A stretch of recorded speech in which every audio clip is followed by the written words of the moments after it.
ya kata dirimu tadi ya, maling. Maling katanya. Juga Itu kata abang itu, enggak, Bang. kita kan minjem kalimat Pak Prabowo. 2014 dulu kan banyak di negeri ini maling-maling di negeri ini ya. Jadi kenyataannya kan terbuka. Datanya sudah ada Pak Menteri. Ya kita berharap political will Pak Menteri untuk melakukan audit investigasi kaitan dengan ini. Karena datanya bukan satu, ratusan data kita sampaikan. Kalau 3.600.000 kali 3,1 juta berarti sudah 11 triliun 160 miliar. Bayangkan itu diambil di luar regulasi yang ada. Ternyata 2024 Gotoh itu untung 5,32 triliun. Laba bersih. Pak buka aja Wikipedia, berarti salahnya Wikipedia dong. Itu kan Gotoh. Wikipedia Gotoh seperti. Baik. Jadi bingung gitu loh. Katanya rugi 5 triliun, ternyata untung 5 triliun. Kemarin kita lihat kantor Gojek di YouTube. Ada biliarnya, ada gymnya. Ada 21 bos. Wah, ngeri bos. Coba buka aja di YouTube. Lu pernah gak ngerti aja sih. Mbak Puan responnya juga sangat tegas. Pak Dasko sangat tegas bahwa harus ada undang-undang khusus. Teman-teman anggota Komisi 5 seluruh fraksi satu kata bahwa memang ada masalah di sistem kemitraan antara aplikator dengan driver ojek online. Yang saya nggak suka itu jangan sampai Gotoh ini dengan 14 entitas bisnisnya gitu loh kan. Baik. Dia membiayai bisnis ini 13 bisnis dari hasil Gojek. Karena pendapatan besar Gojek. Gojek itu siapa? Masyarakat kecil kok.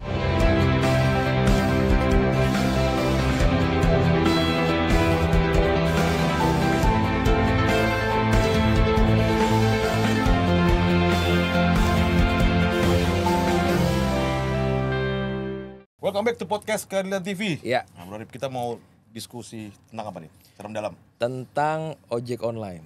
Jeritan para rekan-rekan kita yang lagi polemik kisruh tentang tarif potongan ini ya Bang Arif ya. Iya. Saya nggak tahu nih bakal ditit atau enggak. Jadi tamu yang kita undang itu menganggap aplikator itu salah satunya narasinya gimana ya? Maling katanya. Ya kan kita hanya ngambil dari sumber-sumber aja kan. Siap. Iya, itu dia. Dan juga buat teman-teman khususnya driver ojol yang sekarang lagi memperjuangkan ya. Iya, berjuang terus Haknya. Kita akan bahas secara mendalam konkretnya seperti apa dengan narasumber yang perdana hadir di podcast Keadilan TV dengan saya Bang Arif. Iya, anggota Komisi 5 Bang Edi Purwanto. Sehat Bang? Alhamdulillah sehat. Abang ini dapil Jambi Bang ya? Jambi. Udah pernah denger Jambi belum? Tahu Bang. Jambi itu ada Jambi ya kan? Buah. Bos saudaraku Jambi, merdeka. Selamat datang di podcast Keadilan TV pertama Bang. Terima kasih banyak atas Ya, waktunya. sama-sama. Terima kasih juga sudah diajak ngobrol. Iya dong. Kita harus ngajak ngobrol wakil kita. Yes. Iya kan?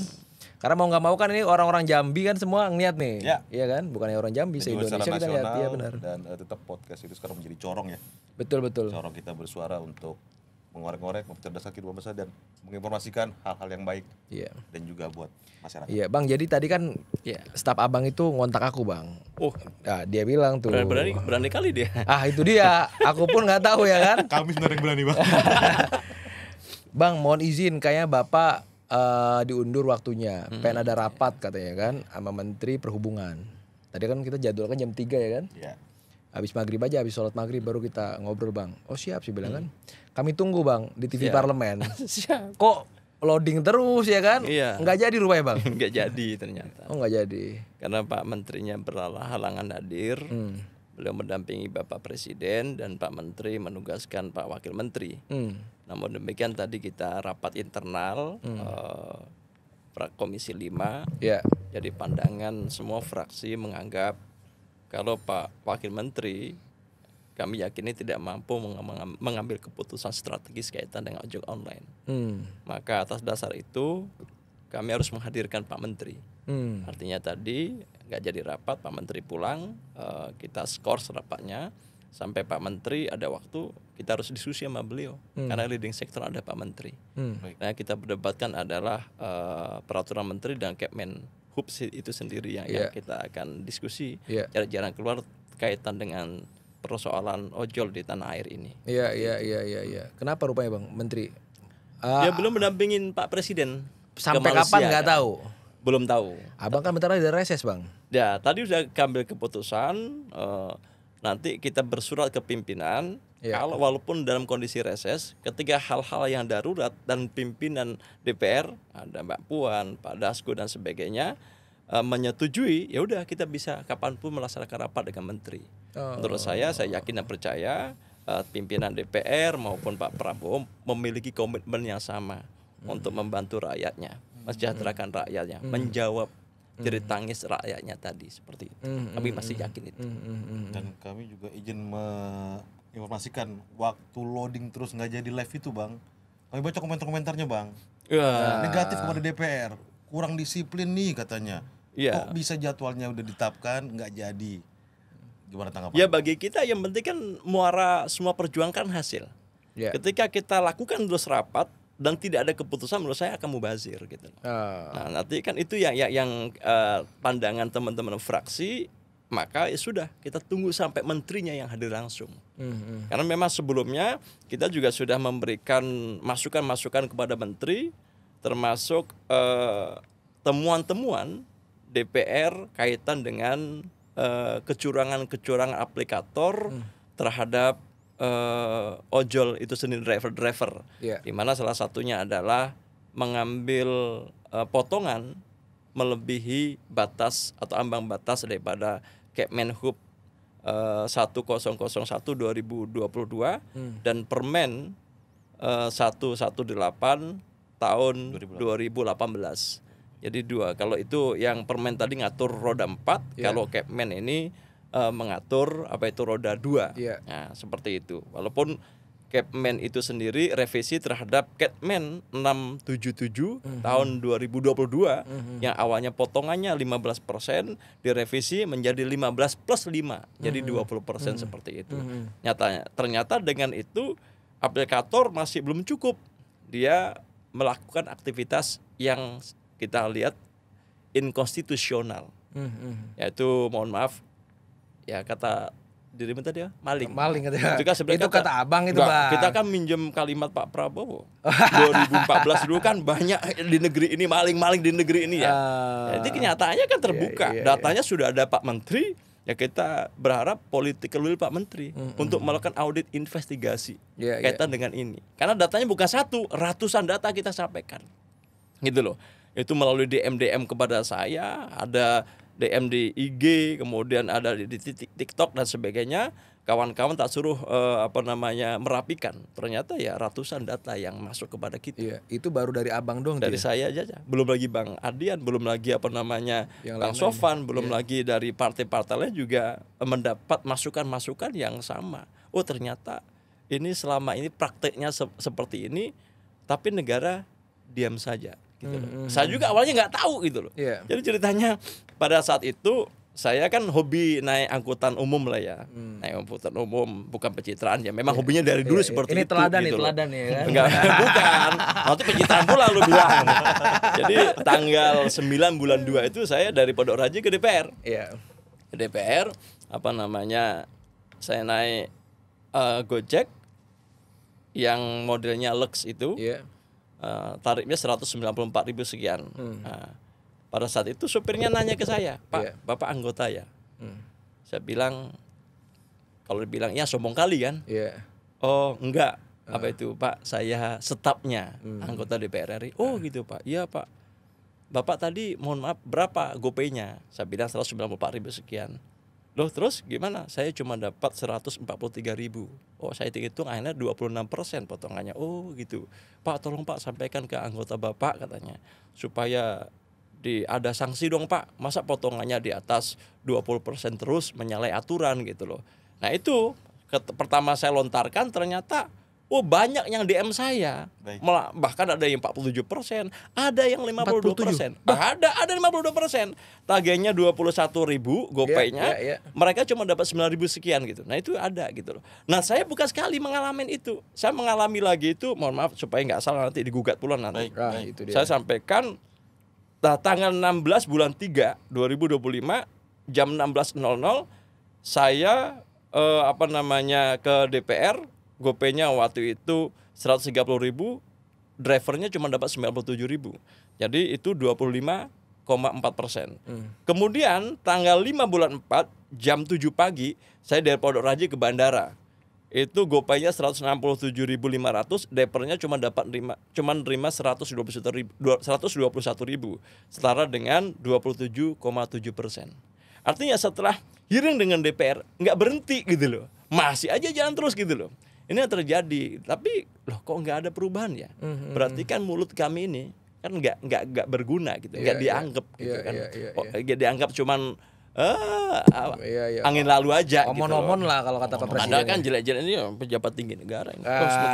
Ya seperti itu kan itu. Itu yang kita harusnya kan didengar gitu kan itu kan. Iya. Capek juga nyampe ini. Masyarakat menggantungkan ke sini kan banyak sekali itu. Itu yang terjadi. Bermimpi punya pin itu loh, Bang. Hah? Belum. Kami bermimpi punya pin itu juga. Oh ya, saya dulu nggak pernah mimpi, dapat aja gitu. Kalau anggota DPR ini ada aja. Jadi tuh setelah lihat itu, oh iya, akhirnya data-data kita kasih ke Pak Menteri semua, kita minta audit investigasi gitu. Walaupun Pak Menteri pada saat itu sempat juga kami lagi nongkrong dengan beberapa anggota, ada Bang Andian, ada Pak Vino, kemudian ada Pak Hamka dari Golkar, ada Sauki dari PAN. Pak Menteri dan Pak Menteri, sini dong, duduk lesehan gitu loh. Oh iya, yang cerita, itu benar ya. Oh ekosistemnya memang ada UMKM macam-macam bla bla bla, bukan hanya ojek ini. Yang Pak Menteri pikirkan bagaimana kalau misalnya kita paksa 10% nanti akan jadi seperti ini. Tapi kita terjadi diskusi debatable karena beberapa negara buktinya di bawah 10% bisa aja itu seperti itu. Karena prinsipnya ekonomi Indonesia kan ekonomi gotong royong. Betul. Dan investasi apapun di Indonesia harusnya prinsip itu yang menjadi pegangan utama gitu loh. Bukan ekonomi kapitalisme. Kalau kapitalisme kan untungnya sekecil-kecilnya, nyari uang yang untung yang sebesar-besarnya. Dia modalnya yang sekecil-kecilnya, nyari untung yang sebesar-besarnya. Nah ini yang terjadi hari ini kita lihat ojek online GoTo, mohon maaf ya, ada Grab, ada macam-macam, prakteknya seperti itu. Dan ini abang alami sendiri bang ya? Alami sendiri 3 kali loh. 3 kali. Akhirnya udah malas lagi. 3 kali cukup lah, masa buktinya sampai banyak terus ini gitu kan. Ini 3 kali itu. karena abang PDI bang, maka 3 kali ya bang. Nah makanya kan sama aja saya nggak cocok jadi DPR. Orang nggak tahu. Nanti aja kan. Kadang-kadang kan nggak mungkin mau ke DPR model ini, mukanya jauh gitu kan itu. Seperti itu. Jadi enak deh, lebih natural. Nah, memang ada perbedaan dulu. Pertama kali awal munculnya aplikator ini ya. Memang kita terbantu jujur aja dengan begini kan. Berapa banyak menyerap tenaga kerja di Republik ini. Kan masalah pokok bangsa ini kan ada kemiskinan, ada pengangguran, ada kesehatan, ada pendidikan, infrastruktur seperti itu. Dan pengangguran ini juga sampai hari ini juga belum jelas bagaimana treatmentnya. Nah, aplikator menciptakan ini sehingga banyak orang yang awal nggak kerja bisa jadi kerja seperti itu. Awalnya itu cukup bagus prosesnya itu gitu loh. Lama-lama kok malah semakin, mohon maaf ya, prinsipnya semakin kapitalis betul, jauh daripada identitas bangsa Indonesia yang kita cintai, membantu masyarakat yang memang nggak ada pilihan lagi sebagai ojek seperti itu. Iya. Tapi kalau kita lihat bang, sebenarnya kronologis demo mitra ojol ini, driver ojol ini kan nggak baru sekali ini kemarin bang, tanggal 20 Mei. Kalau kita lihat sejarahnya kan tahun lalu aja dari komunitas ojol nasional sudah pernah melakukan juga. Betul. Dari ketua Garda Indonesia juga pernah melakukan demo tahun 2024. Nah, mungkin saya juga mewakili teman-teman di ojol juga, masyarakat DPR itu terkesan lamban dan kurang responsif. Kenapa baru sekarang ini? Atau mungkin saya yang kurang informasi, dulu juga pernah ada perjuangan pengawasan dari DPR, tapi ya ujung-ujungnya sama-sama aja. Terkesan tidak ada tindak lanjut gitu loh. Gimana bang tanggapannya? Ya, memang kan sebuah negara hukum kan sebenarnya kan 3 hal itu tidak bisa lepas. Ada kemanfaatan, keadilan, seperti keadilan TV lah. Yang terakhir ada kepastian hukum. Nah, kaitan dengan dinamika di daerah, misalnya pressure group, demonstrasi, dan apapun jenisnya seperti itu, udah lama. Ketika saya jadi ketua DPR di Provinsi Jambi juga sering didemonstrasi oleh teman-teman ojek online ini, menuntut kepastian mereka seperti apa. Nah, memang ada satu kekurangan utamanya, yaitu kaitan dengan regulasi. Ojek online itu belum punya payung hukum yang kuat berupa undang-undang. Sampai hari ini hanya ada di Kepmen dan Permen. Permen Hub 118 tahun 2018 kaitan dengan roda 4 yang mengatur itu yang potongannya maksimum 20%. Kemudian Kemenhub 1001 tahun 2022 yang mengatur R2 potongannya 15+5, jadi tetap 20%. Baik. Hanya itu doang. Nah, sanksinya juga nggak jelas seperti itu. Walaupun sebenarnya ada juga sanksinya dalam hal misalnya aplikator ini menyalahgunakan wewenang, termasuk yang tadi mengambil di atas yang bukan hak dia lah, bukan hak dia, mengambil masyarakat kecil yang nggak tahu apa-apa, itu kan bisa disanksi berupa ya dicabut izinnya seperti itu. Tapi kan nggak dijalankan seperti itu. Nah, kita pingin harus ada kepastian hukum. Maka usulan kita adalah bagaimana kita ada undang-undang khusus transportasi. Memang ada dua cara. Satu, ditempelkan dengan rencana revisi undang-undang LLAJ. Tapi kan kayaknya agak repot di sini. Karena memang nanti hanya nyempil gitu loh. Yang kedua, kemarin Pak Dasko juga ngomong, kemudian Mbak Puan juga ngomong, harus kita bikin undang-undang khusus transportasi. Nah, ini sekarang kita lagi rancang. Nah, ketika misalnya undang-undang transportasi ini sudah ada, tentu kan lengkap dengan regulasi-regulasi kaitan termasuk sanksinya seperti itu. Tapi kalau undang-undang kan nggak bisa sebentar. Ya kan, ada DIM-nya gitu kan, daftar inventarisasi masalah, ada naskah akademiknya, kemudian nanti ada pansusnya, kemudian para pihak itu ada meaningful participation-nya, sehingga menuju undang-undang itu nggak bisa waktu sebulan 2 bulan, waktunya bisa panjang, bisa 6 bulan, bisa 1 tahun, sehingga memang undang-undang ini betul-betul paripurna, lebih komprehensif, lebih holistik, lebih terintegral. Itu yang ini. Tapi negara nggak bisa membiarkan praktek-praktek ini. Baik. Harus ngambil keputusan besar. Nah, salah satu tuntutan daripada teman-teman ojek online, ada Garda, ada macam-macam, ada Igun, ada Lili dan sebagainya, kaitan dengan potongan. Kemarin kita sudah hearing 66 ojek online, kita tanggal 21 di DPRD, di DPR RI, mohon maaf. Ini sorry ya, dulu pernah jadi ketua DPRD, jadi ingatnya DPRD terus move on apa gimana sih? Iya, baru move on ini. Dulu kan ketua, sekarang anggota. Jadi apa namanya sudah lakukan. Tuntutan satu, minta dipotong sampai 10%. Karena memang contoh analogi begini. Orang ojek rata-rata dapat paling banyak 150.000 satu hari. Nah, dipotong aplikator 20%. Kalau normal, berarti dipotong 30.000. Tinggal 120.000. 120.000 udah beli minyak. Beli minyak rata-rata 3 liter. Kurang lebih 30-40.000. Berarti tinggal 90.000. Tinggal dia makan ke jalan, bawa pulang paling tinggal 70.000. Kerjain dari pagi sampai malam. Nah, kalau misalnya dilakukan potongan di luar itu, misalnya di atas 30% atau 40%, ini bahaya, Pak. Tapi kalau kita bikin sama saja misalnya 10%, berarti kan kurang lebih 10.000 diambil di luar potongan resmi. Kalau 10.000 aja kita rata-ratakan ada 3,1 juta yang memang menggantungkan hidupnya dengan ojek online itu. Berarti 1 bulan itu 300.000 dipotong di luar peraturan. 1 tahun udah 3.600.000. Kalau 3.600.000 kali 3,1 juta berarti sudah 11.160 miliar. Bayangkan, itu diambil di luar regulasi yang ada. Nah, kemarin ternyata pihak GoTo cerita dengan ada demonstrasi tanggal 20 itu rugi 186 miliar. Satu hari. Iya, Bang. Berarti kalau ini kan semakin terang benderang. Kalau 168 miliar dikali 365 hari maka 67.890 miliar. Wow, banyak kan? Banyak banget. Dan itu duit semua, Bang ya. Di mana ruginya? Iya. Maka bingung kita katanya GoTo itu rugi. Nah, saya buka lagi penasaran dulu. Oh, GoTo apa? Ternyata GoTo itu grup besarnya punya anak perusahaan 14 anak perusahaan. Oke. Nah, salah satunya Gojek. Salah satunya untuk sewa menyewa kendaraan. Dan infonya Ya info ya mudah-mudahan enggak. Ini kalau anggota Dia dewan yang ngomong ini, A1 mudah-mudahan enggak. Kok di Jambi ada kopi A3. Jadi kan ternyata GoTo ini juga nyewakan kendaraan, sekarang udah punya entitas lain. Katanya sudah sekian ribu kendaraan. Tapi kan sistemnya minjam leasing macam-macam. Nah, disitulah dibikin narasi bahwa GoTo itu rugi gitu loh. Kan ini belanja modal, beli mobil, ruginya dari mana?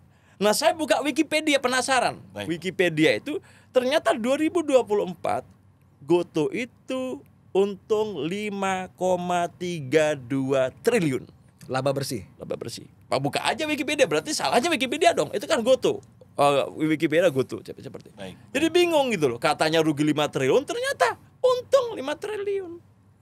Nah, varian dari misalnya kalau kita lihat di keuntungan tapi kotor kan, pendapatannya 15 triliun. Ya 10 triliun dari mana? Dari Gojek. Dari apa? Keringat rakyat kecil. Rakyat yang memang nggak tahu siang, nggak tahu malam, nggak tahu panas, nggak tahu hujan demi mengejar sesuap nasi. Kan bukan hanya orang, ada ekosistem lain, makanan macam-macam. Kalau orang pesan makanan, kita kalau kedinginan kan pengen makan. Pesan dong Gojek, kita nggak mau tahu, datang sampai basah kuyup, dapatnya cuma segitu. Sementara minta maaf loh, kalau kita bandingkan misalnya, kemarin kita lihat kantor Gojek di YouTube, ada biliarnya, ada gymnya. Ada 21 bos. Ngeri bos. Coba buka aja di YouTube. Lu pokoknya gak ngerti aja sih. Namanya host bang ya kan. Terbalik gitu loh. Ini rakyat kecil bos. Lu masih palingin gitu. Masih ambil di sini. Di mana rasa kita?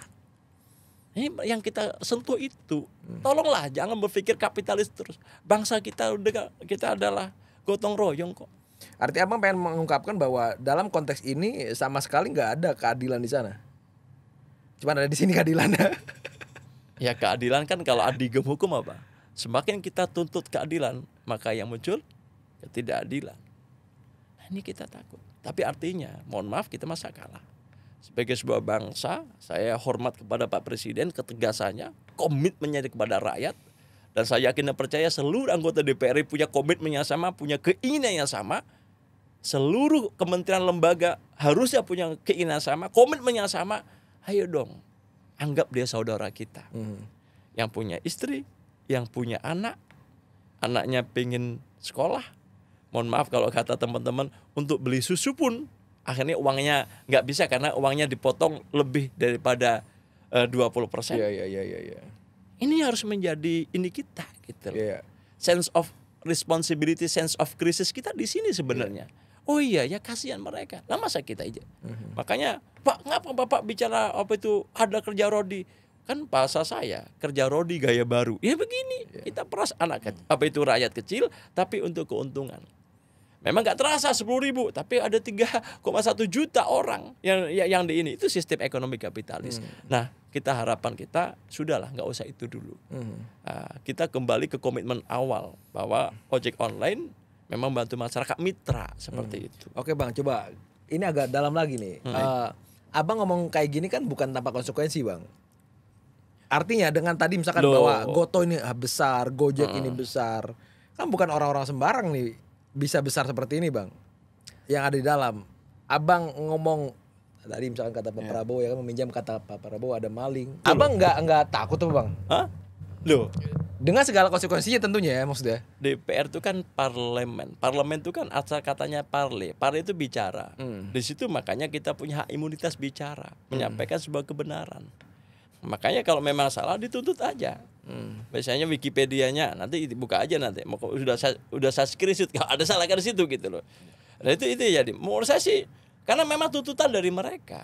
Kita dapat aspirasi itu dari masyarakat bawah yang memang berprofesi sebagai ojol. Kenapa harus kita takut? Maka menyampaikan kebenaran harus takut. Kata itu kulil haq wala kana muron. Katakan yang benar walaupun pahit didengar. Seperti itu, nggak boleh takut dong. Masa kita menyampaikan sebuah kebenaran takut? Saya yakin dan percaya seluruh komponen bangsa punya semangatnya sama, punya keinginan sama. Kita hidup bukan saat ini aja loh. Saya punya anak. Anak saya punya cucu, cucu punya cicit. Ini akan berlangsungan. Nah masa kita mewariskan legacy yang nggak baik dengan kekuasaan kita nggak kita gunakan dengan cara-cara yang baik? ada tanggung jawab di situ, kita nggak mampu memproteksi generasi selanjutnya. Nah tugas kami, saya yakin kan kita selalu mendengar bagaimana Pak Prabowo komitmen terhadap korupsi misalnya luar biasa kan. Wah, minta ke Jagung macam-macam sampai ke Jagung dikasih kekuatan misalnya. Dikawal TNI, Bang. Kawal TNI. Itu kan komitmen. Ya ini juga sama. Makanya saya nggak bisa menjustifikasi, maka lakukan audit investigasi terkait pungutan di luar Kepmen ini. Kalau tadi misalnya kita asumsi kasar asumsi kan, bisa 10.000 aja diambil satu orang ojek, satu orang driver, kali 3,1 juta, maka udah 11 triliun dalam 1 tahun. Pertanyaannya, ini masa kita diam kan? Kan besar gitu loh, itu loh. Saya aja kok dengar pidato Pak Prabowo takut kok. Wah ini gua tunggu-tunggu. Duh. Iya. Kenapa? Beliau sayangnya terhadap negara tinggi. Nah itu yang kita sentuh. Itu harus diterjemahkan oleh seluruh kepala lembaga kementerian yang ada di Republik yang kita cintai ini. Dan itu harus kita lakukan juga sampai kabupaten, kota, provinsi. Kalau udah presiden misalnya A, maka sebenarnya apa itu gubernur, bupati, wali kota, ya misalnya judol, misalnya. Kan udah semuanya nih. Apa menjadi semangat bersama, yuk kita bongkar. Nah, extraordinary crime misalnya kaitan dengan narkoba. Itu kan masa-masa harus kita selesaikan. Lah kok misalnya narkoba udah kita selesaikan, judi online kita selesaikan, ojek online udah selesaikan, wah udah. Insya Allah presiden masuk surga Pak Komite berpulang. Tentram ya. Punya selesaikan masalah banget, akan dikenang sepanjang sejarah. Nah gitu. Saya kan rakyatnya Pak Presiden kan. Ya saya juga memimpi seperti itu. Saya malah nggak boleh mimpi karena saya mikir kadang-kadang tidur anak saya masih kecil om. Ya loh nak. Gimana ya setelah papa nggak ada nasibnya seperti apa? Contoh misalnya tambang kita kan habis. Saya nggak tahu nih tambang ini dengan ekspannya besar-besar berapa puluh tahun lagi ya. Kalau misalnya 50 tahun lagi sudah habis tambang kita, batu bara, emas, kemudian minyak semuanya habis, bagaimana? Gantungan kita utama sumber daya misalnya seperti itu. Tapi ya kita nggak usah lari ke sana. Tapi memang dengan kaitan dengan ojek online ini yang kita lihat karena memang itu urusan dengan masyarakat yang sangat kecil sekali. Kasihan mereka nggak punya alternatif. Maka bilang ya kalau ada ya bikin ya kalau memang lo nggak suka keluar dari Gojek dong mitra. Ya bukan begitu dong. Kan mereka kan kerja di situ ada MOU sama-sama mereka antara driver dengan aplikator. Ada MOU, ada payung hukumnya walaupun Kepmen, walaupun Permen. Kan itulah yang panduan sementara yang kita ikutin menjelang ada regulasi yang jelas. Ini nggak perlu kuat-kuatan, nggak perlu kenceng-kencengan, nggak perlu juga misalnya di downgrade. Oh saudara nih, wah mau buzzernya nggak apa-apa. Makanya ya sudah ngomong aja kebenaran. Ngomong kebenaran. Hari ini memang kita butuhkan orang yang berani ngomong. Terkait tuntutan 10% ini kan tadi kami tangkap penjelasan Abang Edi mewakili DPR juga mungkin agak butuh waktu untuk undang-undang transportasi online. Nah terkait soal kami mendorong Abang nih upaya konkret, langkah konkret selain sebagai fungsi pengawasan kami konfirmasi dulu terakhir abang-abang di DPR itu terakhir RDPU dengan para aplikator itu kapan sih Bang? Kan harusnya ada ini, cuma tertunda. Enggak, kok bukan aplikator. Aplikator itu kita laksanakan bulan 3 ya waktu akhir bulan 3 lupa saya tanggalnya. Itu aplikator. Kemudian dengan driver ojek online itu tanggal 21 Mei kemarin. Nah, dan hari ini aturannya dengan Menteri Perhubungan. Karena memang bukan dengan para aplikator lagi. Enggak langsung dengan Menteri Perhubungan. Ya kan leading sektornya kan Menteri Perhubungan. Betul. Ya, tuntutan daripada teman-teman ojek minta 10%. Turunkan dari 20 menjadi 10%. Nah, tentu kan kita tanya Pak Menteri, bagaimana? Ya dorongan kita, harapan kita Pak Menteri mencabut Kemenhub 1001 2022 dan Permenhub 118 tahun 2018 yang potongan 20%. Dirubah menjadi 10% menjerang regulasi berupa undang-undang jadi. Itu harapan kita. Nah, saya lihat ya alhamdulillah ya Mbak Puan responnya juga sangat tegas, Pak Dasko sangat tegas bahwa harus ada undang-undang khusus. Teman-teman anggota Komisi 5 seluruh fraksi satu kata bahwa memang ada masalah di sistem kemitraan antara aplikator dengan driver ojek online. Nah itu yang perlu kita tinjau kembali. Maka tadi sekali lagi, kenapa ditunda? Karena yang hadir Pak Wamen. Pak Wamen, Pak Menterinya mendampingi Pak Presiden kunjungan kerja ke Malaysia. Tentu kan dekat Malaysia kan, siapa tahu besok tiba-tiba Pak Menteri bisa. Alhamdulillah langsung kita jadwalkan.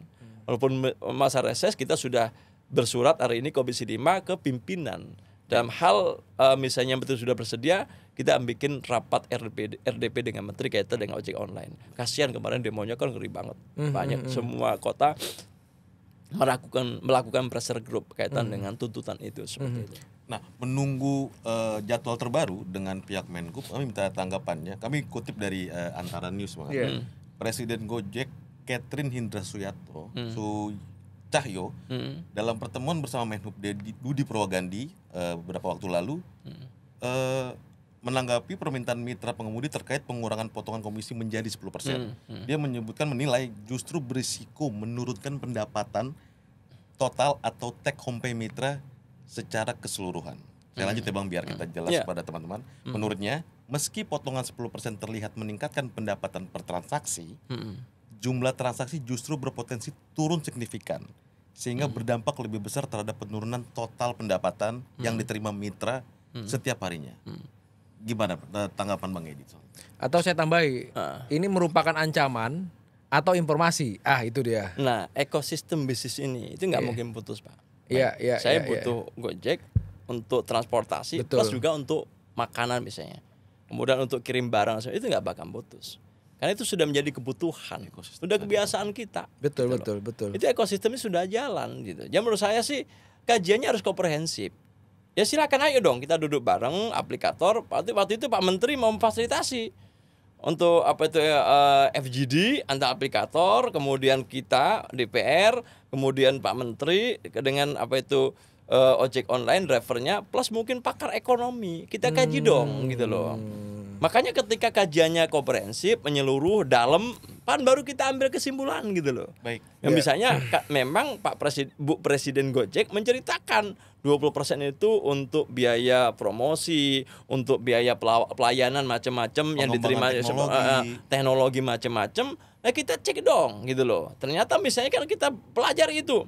Dan 15 triliun misalnya yang pengeluaran Gojek 2024 itemnya tuh misalnya untuk biaya promosi sekian triliun. Apa iya plus sekian triliun? Kan hal begitu yang perlu kita cermati bareng-bareng. Ininya seperti apa gitu loh. Menurut saya kan yang nggak urgensinya juga nggak penting juga. Misalnya mohon maaf Gojek bikin iklan di Videotron macam-macam. Orang udah kenal semua kok tahu kok Gojek. Kalau baru baru ya kita butuh gitu kan itu kan masuk ini gitu. Sekarang kan enggak gitu loh.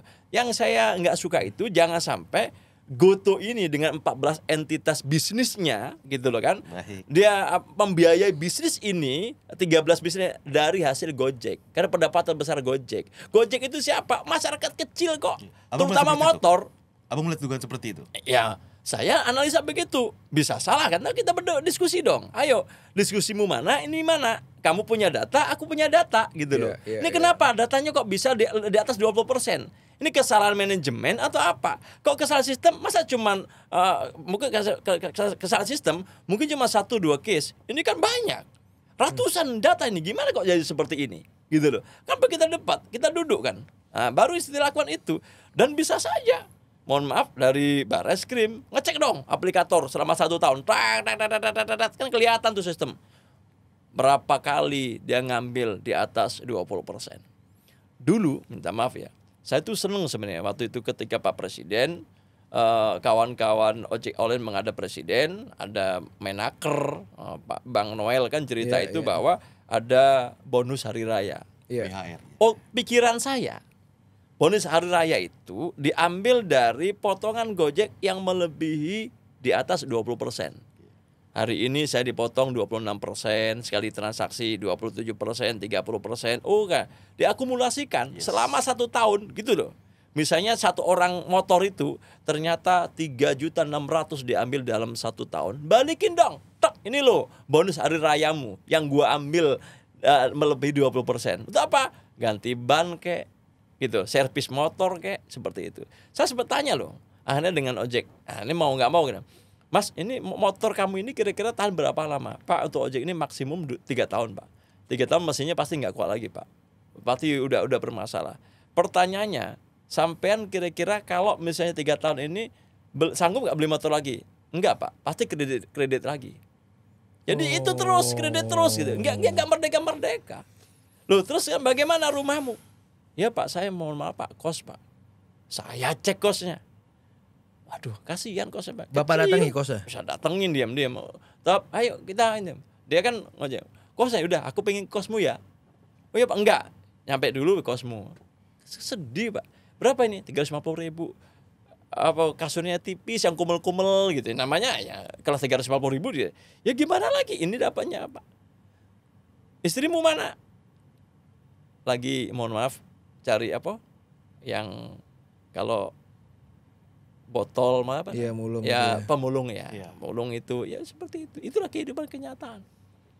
Itu kemiskinan yang kita punya. Nah, jadi menurut saya sih kalau kita mohon maaf nggak tersentuh, saya nggak tahu lagi.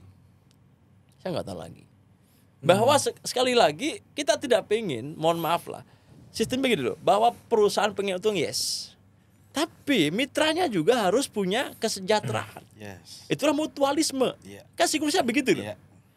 Saling menyenangkan, saling sama-sama happy. Solusi. Jangan sampai bisnis awalnya happy, terakhirnya jadi nggak happy gitu loh. Jadi ada masalah begini. Kalau nggak ada masalah, nggak mungkin reaksi sampai puluhan ribu orang. Puluhan ribu Gojek turun ke jalan. Dari Jakarta, dari Sumatera Utara, dari Jawa, Surabaya, dari Jember, dari Sulawesi Selatan. Dan yang namanya gubernur juga nggak bisa ngapa-ngapain. Loh apa? Wong payung hukum yang nasional saja nggak tegas. Hanya diatur di Kepmen dan Permen. Undang-undangnya mana? Penekannya mana? Bingung gitu loh. Gitu. Ini yang jadi. Jangan sampai kita kebingungan ini terlalu lama. Maka harus ambil political will kita, ini harus kita selesaikan. Berapa target waktunya? Kita atur. Jangka pendek, Kepmennya kita revisi. Jangka panjangnya, undang-undangnya kita wujudkan. Itu cara kita memproteksi rakyat. Itu negara hadir untuk rakyat. Nah, saya yakin dan percaya Pak Presiden pasti sangat happy. Dia ngomong kemana-mana, Kak. Wah, kadang-kadang sedih ngomong dia kan. Hidup saya aku persembahkan buat rakyatku. Sehingga sampai matiku, rakyatku sudah nggak ada yang kelaparan. Itu kan luar biasa, terpuji dong. Ayo sama-sama. Saya minjam itu aja. Minjam kalimat Pak Presiden. Ini masyarakat Jambi kalau nggak milih lagi di periode besok, kesalahan besar, Pak. Milih siapa? Milih apa kalau? Wah, lupa. Katanya lu yang mau jadi. Ganti aja. Aduh. Bang, tapi ini Bang, saya pengen coba berpikir liar ya. Dalam arti gini. Oh, jangan liar kali. Analogikan ya, kayak tadi kita diskusi tuh. Misalkan aplikator ini kan punya lahan, Bang. Iya kan? Para inilah kawan-kawan ojol lah yang akhirnya sewa lahan itu tuh untuk dia nyari nafkah dan sebagainya dengan transaksi ya apa namanya sebagai mitra gitu dan sebagainya. Tapi lambat laun ternyata malah sekarang komplain ke orang yang punya lahan, Bang. Ini kan nggak bagus, Bang. Apa gimana? Apa analogiku salah, Bang?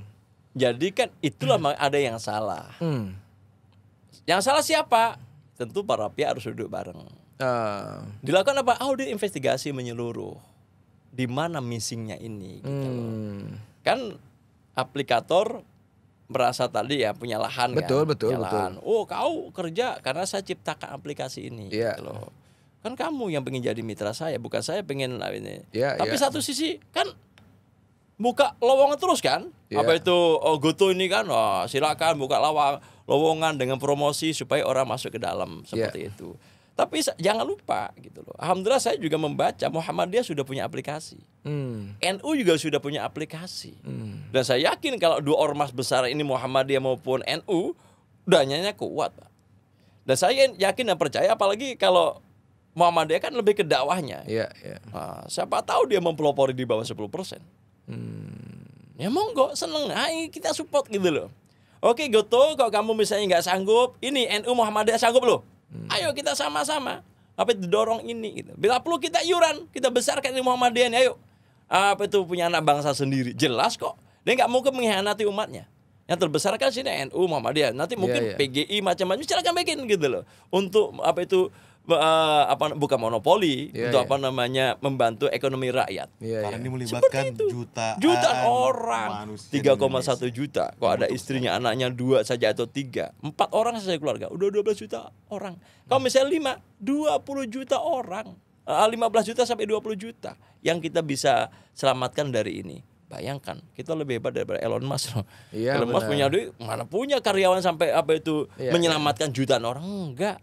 Seperti itu. Iya, Udah loh. Iya. Inilah yang bisa kita lakukan. Nah, udahlah kita bantu rakyat Nah, seperti itu. terkait deadline Bang, izin kan koordinator ya, salah satu koordinator waktu RDPU kemarin menghimbau agar tuntutan atau meminta tuntutan 10% ini segera direalisasikan langkah konkretnya, baik dari Penhub atau pihak DPR sebagai fungsi pengawasan, dan menginformasikan menargetkan sampai batas Mei. Kan seperti itu diucapkan. Bentar lagi nih barang. Bentar lagi nih Bang, kita kan tapping 26 Mei. Andai kata ini belum ada angin segar, belum ada kepastian buat teman-teman mitra ojol, akan membuat demo yang lebih besar lagi. Nah, gimana tanggapannya Bang Edi? Ya, tadi triggernya di tadi sebenarnya, pointernya Din. Jadi kalau tadi Pak Menteri datang, ya Clear seharusnya. Kira teman-teman ya. ya, tapi kan Pak Menteri gak datang, Pak Wamen, ya nggak bakal selesai, nggak bakal selesai. Nama wakil kok gimana? Apa berani ngambil keputusan? Wallahu alam. Maka atas dasar itu kita tunda gitu. Teman-teman, begini ini kami bukan nggak tabayun, Iya. kami tabayun, kami cek, cari data, cari macam-macam, para pihak kita ajak ngomong, bahkan ekonom kita ajak ngomong. Jangan sampai kami salah, kami tidak juga menghakimi pengusaha. Kita butuh pengusaha kok. Betul. Kita butuh investasi kok. Ya, harus kita jaga mereka, tapi jaganya seperti apa? Yo jangan dong cari cara-cara yang inkonstitusional. Kok memang kemarin misalnya potongannya tetap konsisten 20%, mungkin gerakannya nggak seperti ini gitu loh. Iya. Karena nggak menjadikan nilai tambah gitu loh. Apalagi mohon maaf lah, ada isu karyawan macam-macam. Kan ternyata kan ojek online tuh menolak itu gitu loh. Kenapa karyawan? Ya rata-rata yang ojol itu kan usianya udah tinggi-tinggi, Pak. Iya, Usianya ada udah pada tua, ada 45 tahun, ada 50 tahun. Ya kok karyawanisasi, nanti kan ada batas usia. Iya. Berapa juta lagi yang nganggur gitu. Ini jadi masalah baru. Nah, fokus kita sudah revisi undang-undang, tetap prosesnya kemitraan, kemudian Kemenhub kita perbaharui. Kalau misalnya Pak Menteri dan Goto dan macam apapun jenisnya itu punya argumentatif, sampaikan argumentatifnya. Tapi jangan seperti kemarin Pak Bu Presiden ini seperti menurut saya masih belum komprehensif, apalagi ngantemin kita ngantemin ojek online seolah-olah nggak paham, lu nggak terima kasih, bukan begitu, sama-sama terima kasih loh. Kalau misalnya Goto itu nggak ada ojek, emang punya untung? Nggak ada. Itulah definisi mitra itu. Mitra, sama-sama untung, sama-sama lu digaji. Presiden kamu digaji, manajernya digaji, semua digaji. Lu bisa nonton 21 di kantormu sendiri. Dari mana? Dari keringat mereka. Bisa main Jangan biliar, dibalik-balik ya. sistemnya. Sama-sama dong gitu loh. Iya. Fair aja gitu loh. Kok saya jadi agak kenceng ya? Itu Ya dia. sudah seperti itu. Saya kalau udah PD-nya begini. keluar, Bos. PD-nya keluar ya kan. Tapi kan aplikator ini Bang udah kekeh di berbagai media menyebutkan kami tidak pernah menarik di atas 15+5. Tapi pihak dari komunitas ojol menyebutkan, dan Abang juga mengalami sendiri waktu pesan aplikasi, sering terjadi di atas 15+5.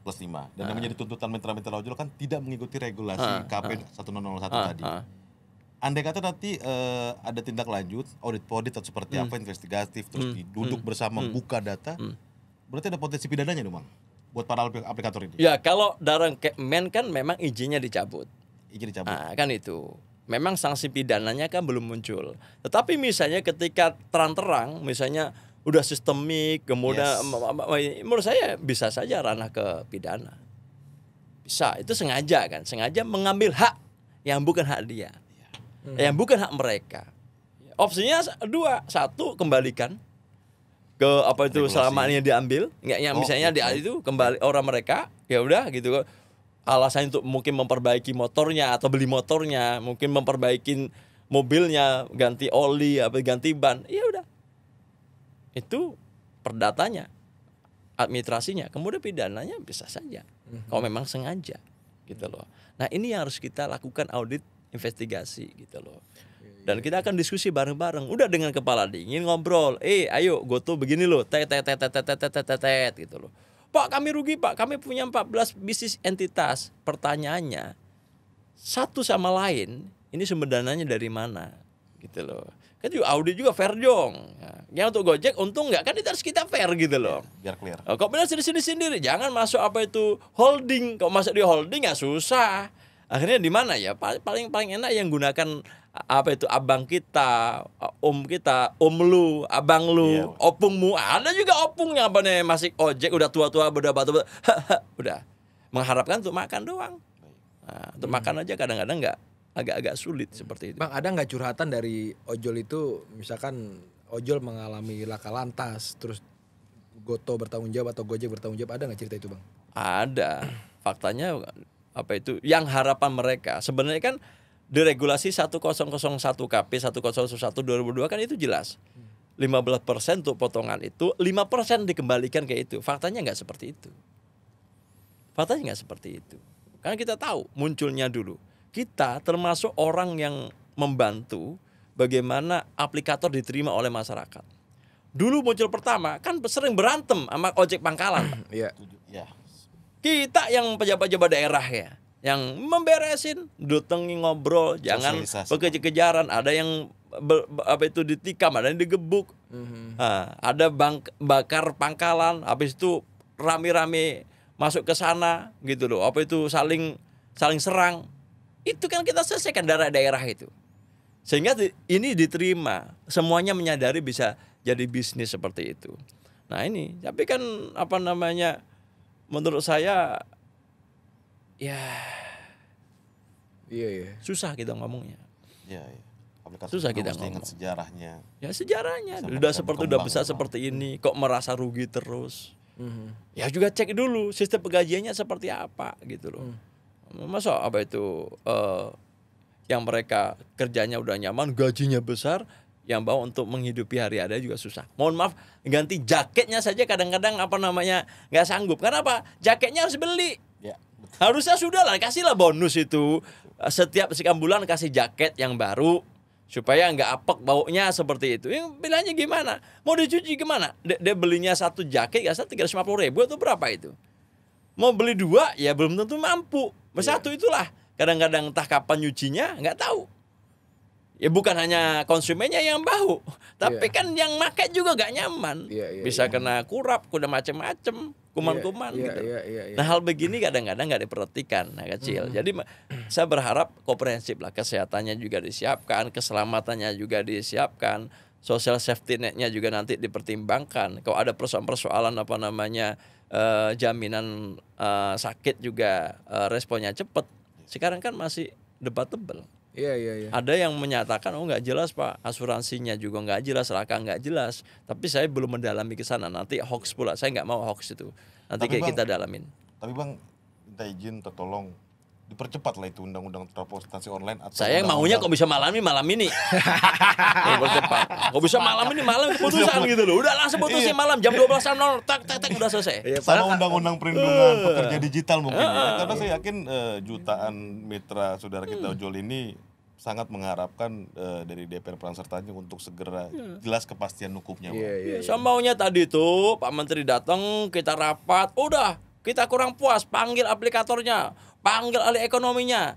Pas jam 1 malam 00 diputuskan. Wah, 1001 direvisi jam 1001. Tak, itu baru keren. Itu tak saya. Tapi kan kenyataannya ya Pak Menterinya ada kesibukan dampingi presiden gitu loh. Itu padahal ars lagi kebuka tuh Bang ya. Oh iya. Jam 1 malam ya kan. Siap, kita seneng. Sekali lagi kita enggak ini loh ya. Sekali lagi saya terima kasih adanya aplikasi ini. Saya terima kasih ada GoTo. Saya terima kasih ada Maxim. Saya terima kasih. Itu terima kasih. Karena ngasih ruang kerja kepada pasukan kita. Bukan hanya nganter orang, tapi kan makanan, kemudian ekosistem yang lain kan muncul di situ untuk paket-paket lain, apa namanya, beli apapun kan bisa sekarang. Gampang, nggak perlu kita keluar, kita berdayakan mereka. Lebih hemat gitu loh. Betul. Saya misalnya kita kan punya mobil misalnya. Lu punya mobil kan? Alhamdulillah punya mobil. Kalau sekali minyak kita mau ke mall misalnya. udah berapa liter. Tadi udah dihitung tuh. Oh, butuh minyak sudah 4 liter. Udah berapa puluh ribu, belum lagi parkirnya. Sudah habis 100.000, lebih bagus di rumah tante sambil nonton TV, udah datang makanan datang, kepesan datang, kan itu terbantu ekosistem bisnisnya luar biasa, UMKM-nya udah terbantu seperti itu. Kita nggak usah takut lah dengan yang tadi kalau 10% nanti merugi, enggak. Makanya hati-hati bikin iklan, ada goceng lah, ada slot lah, macam-macam. Itu yang siapa? Ya ojek yang dirugikan. Udah cerita mereka kok. Kita udah dengar cerita, memang kayak profesor, memang ahli juga mereka. Ini loh Pak, slot itu begini Pak. Kalau kita nggak masuk slot itu Pak, maka kita nggak dikasih order Pak. Kan itu, seperti itu. DP yang yang 3.000, ada yang 20.000, diutamakan orang seperti itu. Ini kan sebenarnya lintah darat, minta maaf ya. Gitu loh. Goceng 5.000, aceng ya, aceng itu kan. Argo goceng. Argo goceng 5.000. Gimana akal? Dari mana subsidinya? Gitu loh. Kan dipotongnya misalnya lebih 20%. Mereka terjerat, ya aplikator tetap dapat. Iya. Nah, kesimpulan kita sementara ya kalaupun ada promosi, ada potongan harga, namanya voucher, ada diskon macam-macam, yang dirugikan tetap pengemudi, drivernya. Pengusaha sih tetap fine saja. Dan perlu dicatat juga tambahan mungkin Bang, kami juga mungkin mewakili konsumen ya, para pengguna aplikasi juga mungkin mengeluhkan juga, kok makin kesini makin enggak realistis kenaikan harganya. Iya. Ya artinya bukan jadi keluhannya para driver online juga, tapi konsumen juga begitu. Mungkin semuanya kan begitu. Tapi andai kata begitu, berarti andai ini para aplikator ini bersikeras tidak bisa mewujudkan tuntutan 10% ini. Kira-kira seperti apa ke depan? Ya makanya kita kaji harus komprehensif. Nah, maka tadi kok lari ke negara, kembali ke belakang. Pertama lain, Bang. Ada, mohon maaf ya, lari dulu. Kita kemanfaatan. Oke, Gojek memberikan manfaat aplikator kepada banyak driver. Manfaat ya dengan aplikator kita bisa seperti. Yang kedua, keadilan. Ternyata belum adil. Atau pendapatan aplikator yang cuma main gini-gini doang, dapat sekian puluh persen, di atas 20%, yang mohon maaf, yang drivernya dia punya motor sendiri, punya mobil sendiri, ganti ban sendiri, beli minyak sendiri, kok ada rusak baikin sendiri, ternyata dapat sekian. Maka aspek keadilan ini belum adil, gitu loh. Yang ketiga, kepastian. Nah, kepastian hukum itulah yang jangka pendek Kepmen, jangka panjang undang-undang. Nah, saya pegang betul, alhamdulillah ada dua pimpinan kita, Mbak Puan dan Pak Dasko, semangatnya sama, harus ada undang-undang khusus transportasi.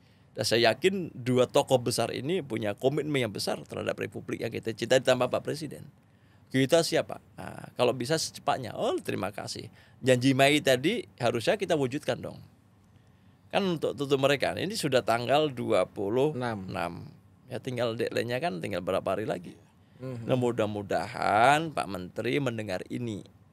Sudah banyak ngomong, banyak teman-teman ngomong. Mudah-mudahan 1-2 hari, siap kata Pak Menteri, nggak apa-apa kita rapatnya lama, dari pagi sampai pagi pun nggak apa-apa. Hari Minggu pun nggak apa-apa, siap. DPR itu nggak ada hari kerjanya bos. Oh iya. Mohon maaf ya, kita dilantik itu 5 tahun loh.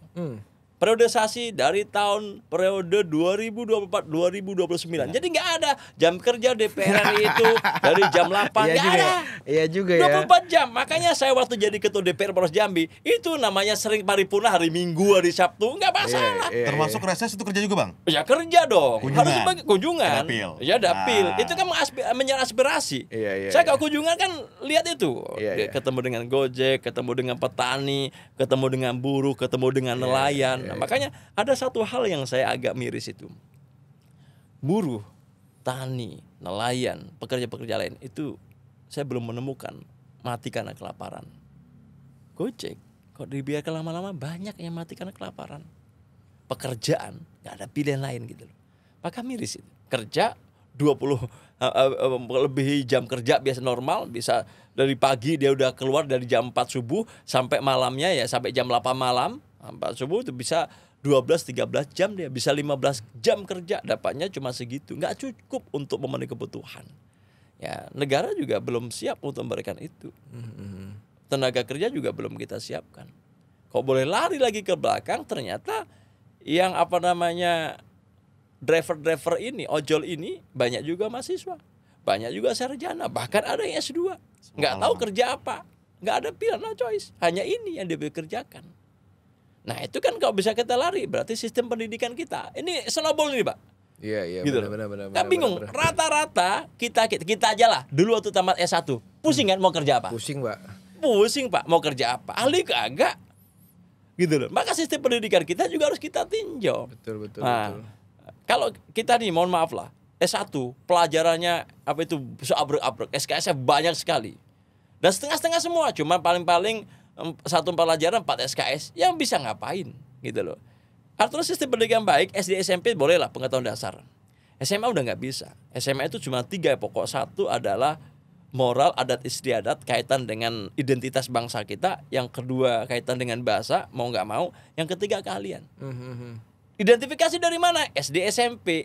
Oh orang ini sukanya bertani. Tani pun kita cluster. Yes, Ada sawit, ada karet, ada padi, ada pinang, macam-macam. Udah fokus. Misalnya, oh dia ternyata suka sawit. Ya sudah, selama SMA belajar sawit. Gitu loh. Nanti S1 tentang sawit, S2 tentang sawit, doktornya sawit. Sehingga mohon maaf, produksinya 1 hektar biasanya 1 ton atau 2 ton, bisa 5 ton. Karena memang cara bertanam yang baik. Itu sistem pendidikan. Sehingga pas tamat kuliah, gak pusing semua kerja. Maka kalau kita bicara Bung Karno, kan Trisaktinya kan berdikari di beda ekonomi. Berdiri sendiri, kokoh sendiri. Apa? Life skill. Tapi pola pendidikan kita belum mengarah ke sana. Vokasi-vokasi kita, pendidikan vokasi, SMK macam-macam juga belum optimal menciptakan itu. Maka mencipta sumber daya manusia disesuaikan dengan kondisi sumber daya alam. Jadi apa itu demand-nya ini jelas gitu. Jadi nanti termanfaatkan dengan baik gitu, terfungsikan dengan baik gitu loh. Jadi bisa menyelesaikan masalah itu gitu loh. Bang Edi setuju nggak kalau terjadinya tuntutan ini yang sudah dari tahun lalu sebenarnya ya, terjadi karena satu inflasi, kedua negara gagal dalam menciptakan lapangan pekerjaan dan menyerap tenaga kerja. Begini ya, karena jumlah populasi kita juga banyak, besar ya. Kita ini negara termasuk negara terbesar, nomor 4 penduduknya dunia. Bahwa kemiskinan itu semua negara ada gitu loh. Mohon maaf, di Argentina pun dulu negara maju, kemiskinan juga banyak seperti itu. Nah, inilah jadi problemnya. Kenapa misalnya kita belum mampu negara, kan undang-undang jelaskan, setiap warga negara berhak mendapatkan pekerjaan. Kan itu. Jadi harusnya negara memfasilitasi itu. Kalau kita lari lagi, tujuan negara kita apa? Melindungi segenap bangsa dan seluruh tumpah darah Indonesia. Memajukan kesejahteraan umum, mencerdaskan kehidupan bangsa. Yang terakhir perdamaian. Artinya itu seperti itu. Ini kan juga belum optimal gitu. Nah, inilah yang menjadi PR kita bersama. PR yang berkesinambungan dari Presiden terdahulu Bung Karno sampai terakhir kemarin Pak Jokowi, sekarang Pak Prabowo. Ini rantai mata yang yang nggak bisa putus. Mana yang baik kita lanjutkan, mana yang nggak baik kita evaluasi, kita ganti dengan sistem yang baik. Yang sudah baik kita perbaiki lagi. Sehingga memang sekali lagi tadi contoh lahan itu statis. Tapi manusia dinamis. Bagaimana memanfaatkan lahan statis itu yang paling penting gitu loh. Nah itu dibutuhkan apa? Perubahan mindset. Iya benar-benar. Komitmen juga. Kalau sudah mindset benar, akan baik seperti itu. Berusaha seperti itu. Susah ini sebenarnya untuk disimpulkan susah. Tapi satu pertanyaan Bang, kira-kira Bang, kalau misalkan tadi banyak banget ngomong soal ojol ya. Artinya Bang, kalau kita misalkan ini ada satu lembaga nih, oknumnya ABCD. Tapi kalau misalkan terjadi kayak begitu ceritanya Bang, berarti kan semuanya adalah oknum Bang di dalam ini Bang. Sepakat ya Bang? Biasanya oknum itu kan terbatas. Betul. Kalau sudah semuanya jadi oknum, kan berarti sudah menjadi sistemik. Yang mudah-mudahan enggak. Saya masih yakin kok, masih banyak yang sayang terhadap negara ini. Sayang sekali. Saya yakin masih banyak. Ayo yang sayang kepada negara ini, ayo kita baikin dong. Kita duduk bareng, kita redakan emosional macam-macam. Kita cari solusi terbaik untuk kesejahteraan. Jadi orang-orang bos-bos yang lagi kita omongin nih Pak, sambil ngerokok sambil ngeliat podcast, ya nggak apa-apa, lu sayang, yang penting gua kenyang. Lu yang ngomong bukan gua ya. Hei saudara, blah yang ngomong. Tapi itu bukan itu nyindir gua tuh. Enggak, itu bos-bos di negeri Konoha Bang, bukan di sini. Oh, gua belum Kita masalah. bersih-bersihin. Gua lah, insyaallah lah. Saya yakin masih optimis lah, masih optimis, masih banyak saya negeri ini. Iya. Masih saya, apalagi muncul ya banyak lah sampai purnawirawan macam-macam sayang kepada negara sehingga bikin gerakan-gerakan apa. Ya silakan, itu bentuk cintanya kepada negara. Saya yakin itu. Bang ini terakhir Apa? di kamera bicara buat mitra teman driver ojol terkait dengan polemik yang terjadi dan satu buat aplikator Bang. Silakan Bang. Ya baik saudaraku, seluruh driver ojek online di seluruh Indonesia, jangan lelah berjuang. Kami juga DPR RI juga selalu akan berjuang supaya kepastian hukum kepada kalian semua segera terjadi, dan kesejahteraan bagi kalian juga menjadi sebuah keharusan bagi kita semua, sehingga kalian bisa hidup sejahtera di negara sendiri, negara yang harusnya betul-betul bisa memajukan kalian, mencerdaskan kalian, dan bisa bahagia di negerinya sendiri. Kemudian bagi aplikator, ayolah bahwa hilangkan ego sektoral. Kemudian jangan melakukan pembenaran-pembenaran sehingga seolah-olah yang dilakukan beberapa pihak salah. Makanya kalian punya hitungan, kita punya hitungan, duduk bareng. Saya yakin dan percaya dengan semangat keinginan ojol dan kajian-kajian DPR, 10% itu masih sangat tepat. Karena beberapa negara ada yang di bawah 10%. Tapi mereka tetap berlangsung. Toh, contoh GoTo, kan ada entitas bisnis lain. Anggaplah bisnis lain itu mensubsidi bisnis kerakyatan. Jangan terbalik, bisnis kerakyatan mensubsidi bisnis-bisnis besar lainnya. Ingat, Indonesia bukan negara kapitalis. Indonesia didirikan oleh tetesan darah, keringat, dan air mata. Dan untuk itu, rasa cinta kepada negara silakan buktikan dengan membantu para pelaku ojek online atau driver-driver mereka. Terima kasih luar biasa Bang ini. Terima kasih paparannya dan juga solusi Merinding saya. konkretnya. Dan tetap kami Padahal diajak habis ini dihapus-hapus saja. kita nggak ada kita edit Bang, keluarin semua. Terima kasih Bang Edi ya atas paparannya dan informasinya luar biasa. Dan kami juga mewakili mungkin teman-teman ojol mendorong juga teman-teman di DPR Abang juga untuk segera melakukan solusi konkret kepada pihak-pihak terkait. Sekali lagi terima kasih. Demikian podcast bersama Bang Edi Purwanto, anggota DPR Komisi 5 dari fraksi PDI Perjuangan. Terakhir, salam persatuan Indonesia. Merdeka.